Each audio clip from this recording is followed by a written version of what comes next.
Friends చాలా మంది very common గా నన్ను అడుగుతున్నటువంటి క్వశ్చన్ ఏంటి అంటే 10,000 రూపీస్ లో ఇంట్లో పేరెంట్స్ కి ఒక మంచి స్మార్ట్ ఫోన్ చెప్పండి అని చెప్పి. సో ఈ రోజు ఈ వీడియోలో 10,000 రూపీస్ బడ్జెట్ లో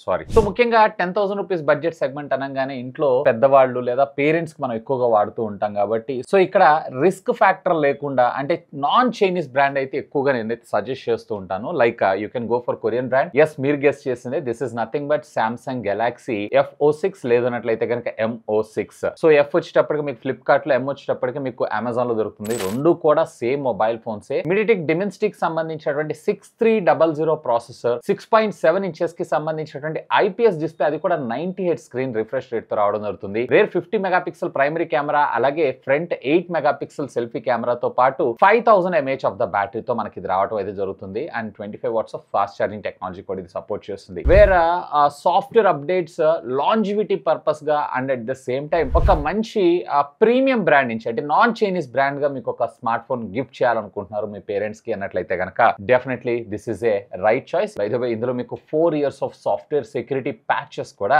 రావడం అయితే జరుగుతుంది. అండ్ ఈ మొబైల్ ఫోన్ వచ్చేటప్పటికి మీకు ఇంక్లూడింగ్ కార్డ్ డిస్కౌంట్స్ అన్ని కలుపుకొని 4+128GB సుమారుగా 9,499 రూపీస్ దాకా మీకు రావడం జరుగుతుంది. ప్రైస్ అనేది కొంచెం వేరియేషన్ అవుతుంటుంది, ఒకసారి అయితే చెక్ చేసుకోండి. And by the by recent గా మనకి GST అప్డేట్ వచ్చింది కదా, దీంట్లో మీకు స్మార్ట్ ఫోన్ ప్రైజెస్ కొన్ని రోజులు అయితే September 22 తర్వాత మనకేమైనా తగ్గే అవకాశం ఉందా అని అంటే స్మార్ట్ ఫోన్స్ అయితే మీకు ఏం పెద్ద డిఫరెన్స్ అయితే ఏం లేదు. ఆల్మోస్ట్ ఆల్ సిమిలర్ ప్రైసింగ్ లోనే మీకు అవైలబుల్ ఉంటుంది. సో ఆఫ్టర్ డిస్కౌంట్స్ మీకు ఈ ప్రైసింగ్ లోనే దొరికేటువంటి అవకాశం ఉంది. And GST will be the same. లేదన్నా నాకు ఇంకొంచెం బ్యాటరీ బ్యాకప్ ఎక్కువ కావాలి, సో దీంట్లో నాకు చైనీస్ బ్రాండ్ అయినా కానీ పర్వాలేదు అన్నట్లయితే కనుక Vivo T4 Lite mobile phone అయితే చూడండి. ఇది కూడా మీకు సేమ్ ప్రాసెసర్ తో రావడం జరుగుతుంది. MediaTek Dimensity కి సంబంధించినటువంటి 6300 ప్రాసెసర్, 6.7 ఇంచెస్ కి సంబంధించినటువంటి HD+ display, 90 hertz screen refresh తో పాటు స్క్రీన్ బ్రైట్నెస్ నిట్స్ ఈ బడ్జెట్ సెగ్మెంట్ లో ఇందులో కొంచెం హైయెస్ట్ గా ఉంటుంది. 1000 నిట్స్ దాకా మీకు వెళ్ళడం జరుగుతుంది. And 6000 mAh of the battery and fast charging technology కూడా ఇది సపోర్ట్ చేయడం అయితే జరుగుతుంది. ఫన్ టచ్ OS తో పాటు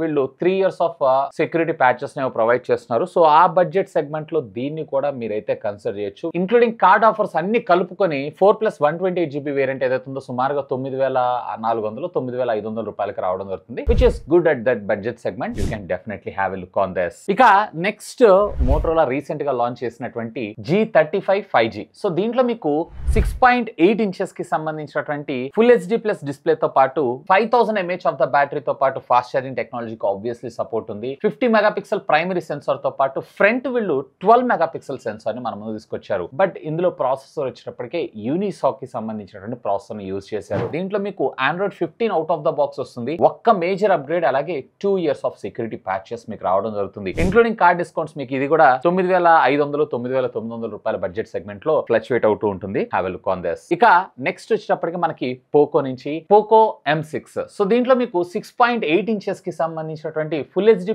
డిస్ప్లే తో పాటు క్వాల్కమ్ స్నాప్డ్రాగన్ కి సంబంధించినటువంటి 4 Gen 2 ప్రాసెసర్ ని మనకి ఇందులో తీసుకొని రావడం జరుగుతుంది. 108 మెగాపిక్సెల్ ప్రైమరీ సెన్సార్ తో పాటు ఇందులో 13 మెగాపిక్సెల్ కెమెరాని ఇందులో మనకు ప్రొవైడ్ చేశారు. 5300 mAh ఆఫ్ ద బ్యాటరీ తో పాటు ఫాస్ట్ ఛార్జింగ్ టెక్నాలజీ కూడా మీకు ఇది సపోర్ట్ చేయడం జరుగుతుంది. దీంట్లో కూడా మీకు IP రేటింగ్ ఉంటుంది, బట్ డ్యూయల్ స్టీరియో స్పీకర్స్ అయితే ఇందులో ఉండవు. అండ్ చూడటానికి కూడా నార్మల్ ఫోన్ లాగా ఉంటుంది. కానీ దీంట్లో ఒక డిసడ్వాంటేజ్ ఏంటి అంటే ఇది Android 14 out of the box మనకు రావడం జరుగుతుంది. మరొక మేజర్ అప్గ్రేడ్ అలాగే 2 years ఆఫ్ సెక్యూరిటీ ప్యాచెస్ తో మనకి రావడం జరుగుతుంది. సో ఆ బడ్జెట్ సెగ్మెంట్ లో ఒకవేళ పోకో నుంచే కావాలనుకుంటున్నారు, ఇది సుమారుగా మీకు 9,000 రూపాయల బడ్జెట్ ఉంటుంది. ఒక 1000 రూపాయలు 1,500 రూపాయలు తక్కువ ఉంటుంది 10,000 కన్నా. సో చూస్తూ ఉండండి, ప్రైజెస్ వేరీ అవుతూ ఉండడం జరుగుతుంది. సో ఆ బడ్జెట్ సెగ్మెంట్ లో చూస్తున్నారు అన్నట్లయితే have a look on that. But నేనైతే ఒక ప్రాసెసర్ వీటిని మినహాయించేస్తే అంటే 108 megapixel camera, full HD+ display పక్కకు పెట్టారు అన్నట్లయితే కనుక రెస్ట్ ఆఫ్ ద థింగ్ నాకు ముఖ్యంగా Android 14 అనేది నాకు అందులో నచ్చలేదు. బట్ ఆ బడ్జెట్ లో చూస్తున్నారు అన్నట్లయితే have a look on that. ఇక ఫైనల్ గా మనకి ఇన్ఫినిక్స్ ఉంది. ఇన్ఫినిక్స్ హాట్ 60i అలాగే హాట్ 60 రెండు మొబైల్ ఫోన్స్ కూడా మీరు కన్సిడర్ చేయొచ్చు. సో దీంట్లో మీకు వచ్చేటప్పటికే first of all hot 60i చూద్దాం. మీకు 6.7 ఇంచెస్ కి సంబంధించినటువంటి HD+ IPS display, 128 screen refresh rate తో పాటు MediaTek Dimensity 6400 processor, 6000 mAh of the battery తో పాటు 18 watts of fast charging technology కూడా మనకి ఇది సపోర్ట్ చేయడం జరుగుతుంది. అండ్ రేర్ వచ్చేటప్పటికి 50 మెగాపిక్సెల్ కెమెరాతో పాటు ఫ్రంట్ వచ్చేటప్పటికి 5 మెగాపిక్సెల్ సెల్ఫీ కెమెరా తోటి విత్ కార్డ్ డిస్కౌంట్స్ అన్ని కలుపుకొని మీకు సుమారుగా 9,000 రూపాయల బడ్జెట్ సెగ్మెంట్ లో ఈ స్మార్ట్ ఫోన్ రావడం జరుగుతుంది. ఒకవేళ ఆ బడ్జెట్ సెగ్మెంట్ లో మీరు ఇన్ఫినిక్స్ అయినా పర్వాలేదు అని అనుకుంటే కనుక have a look on that. ఇక నెక్స్ట్ వచ్చేటప్పటికి ఇన్ఫినిక్స్ హాట్ 60. సో ఇది వచ్చేటప్పటికి మీకు మీడియాటెక్ డైమెన్సిటీకి సంబంధించినటువంటి 7020 ప్రాసెసర్ ని తీసుకొచ్చారు. 6.8 ఇంచెస్ కి సంబంధించినటువంటి HD+ డిస్ప్లే, అది కూడా 120Hz స్క్రీన్ రిఫ్రెష్ రేట్ తో పాటు LPDDR5X సంబంధించినటువంటి ర్యామ్, అలాగే UFS 2.1 తో వస్తున్నటువంటి ఏకైక ఫోన్ ఇదే అని అనుకోవచ్చు ఈ బడ్జెట్ సెగ్మెంట్ లో ముఖ్యంగా. అండ్ రేర్ వచ్చేటప్పటికి మీకు 50 మెగాపిక్సెల్ కెమెరా అండ్ ఫ్రంట్ వచ్చేటప్పటికే వీళ్ళు 8 మెగాపిక్సెల్ సెల్ఫీ కెమెరాతో మన ముందుకు రావడం జరుగుతుంది. 5200 mAh ఆఫ్ ద బ్యాటరీతో పాటు 20 వాట్స్ కి సంబంధించినటువంటి ఫాస్ట్ ఛార్జింగ్ టెక్నాలజీ కూడా ఇది సపోర్ట్ చేయడం జరుగుతుంది. కాకపోతే దీంట్లో అడ్వాంటేజ్ ఏంటి అంటే 4GB మాత్రమే ఇస్తుంటారు. ఇందులో మనకు వచ్చేటప్పటికే 6GB ఆఫ్ ర్యామ్ అలాగే 128GB ఆఫ్ స్టోరేజ్ తో మనకి ఫోన్ రావడం జరుగుతుంది. ఇది కూడా మనకి Android 15 out of the box and Infinix సంబంధించినటువంటి డెడికేటెడ్ AI బటన్ తో మనకి స్మార్ట్ ఫోన్ అనేది రావడం జరుగుతుంది. ఒకవేళ 10,000 రూపాయల బడ్జెట్ సెగ్మెంట్ లో కొంచెం ప్రొడక్టివిటీ పరంగా కూడా మీరు వాడాలనుకుంటున్నారు అన్నట్లయితే కనుక simply do have a look on this. ఇక నెక్స్ట్ ఈ స్మార్ట్ ఫోన్ వచ్చేటప్పటికే ఇది చైనీస్ కాదు, అలాగే కొరియన్స్ కూడా కాదు, ఇది మన Indian phone Lava Storm 5G MediaTek డైమెన్సిటీకి సంబంధించినటువంటి 7060 ప్రాసెసర్ తో రావడం జరుగుతుంది. LPDDR5X technology RAM, UFS 3.1 storage తో పాటు 5000 mAh of the battery and 18 watts of fast charging technology. Stock Android out of the box మనకు రావడం జరుగుతుంది. అండ్ దీంట్లో మనకు వచ్చేటప్పటికి ఒక మేజర్ అప్గ్రేడ్ మాత్రం రావడం ఉంది and 1 year of security patches మాత్రమే ప్రొవైడ్ చేస్తారు. సో స్టాక్ ఎక్స్పీరియన్స్ కావాలనుకుంటున్నారు, మన ఇండియన్ బ్రాండ్స్ నే వాడదాం అన్నట్లయితే గనక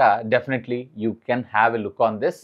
బడ్జెట్ సెగ్మెంట్ లో దీన్ని కూడా మనం అయితే కన్సిడర్ చేయొచ్చు. వీటన్నిటిలో కల్లా ఒకవేళ నేను బెస్ట్ పిక్ చేయాలి, బ్రాండ్ కి తగ్గట్టుగా వాల్యూ ఫర్ మనీ ప్రొడక్ట్స్ అన్ని చెప్పుకుంటున్నారు అన్నట్లయితే గనక నేను సామ్సంగ్ టాప్ ప్రయారిటీలో ఇస్తాను. ఎందుకంటే చైనీస్ కన్నా కానీ ఈ బడ్జెట్ సెగ్మెంట్ లో కొంచెం బ్రాండ్స్ నమ్మటం కొంచెం బెటర్ అని నా అభిప్రాయం. సో అందులో మీకు మొదటిగా వచ్చేటువంటి ప్లేస్ సామ్సంగ్ M06 కానీ లేదా F06 కానీ, ఆ తరువాత I will choose Motorola. So ఒకవేళ మీరైతే దేన్ని చూస్ చేసుకుంటారు లెట్ మీ నో. ఖచ్చితంగా కింద ఉన్నటువంటి కామెంట్ సెక్షన్ లో కామెంట్ చేయండి. అండ్ బై ద వే ఈ ప్రొడక్ట్స్ అన్నిటికీ సంబంధించినటువంటి లింక్స్ ఈ వీడియో కింద ఉన్నటువంటి డిస్క్రిప్షన్ లో కూడా ప్రొవైడ్ చేస్తాను. Feel free to use my links. That's all for today. This is Vasu signing off. Have a great day.